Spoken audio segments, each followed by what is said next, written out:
తెలుగుదేశం పార్టీకి కాంగ్రెస్కి గొడవ కాదు, కానీ రేవంత్ రెడ్డి తనని తాను ప్రూవ్ చేసుకోవడం కోసం తీసుకొచ్చిన మాటతో జగన్ ఏం చేశాడో తెలుగుదేశం ప్రభుత్వానికి సంబంధించిన మంత్రే వివరించి చెప్పాడు.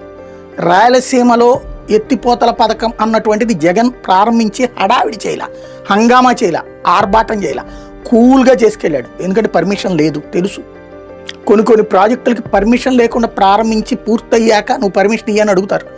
దానికి సాక్ష్యం పోలవరం కాలువలు తవ్వేసిన తర్వాత పర్మిషన్లు వచ్చినాయి. పర్మిషన్స్ అన్నిటితో అయితే కనుక సాగునీటి ప్రాజెక్టు ఒక్కటి కూడా కట్టలేడు ఎవడో కూడా. అది ప్రజలందరికీ తెలుసు, సాగునీటి రంగ నిపుణులకి తెలుసు.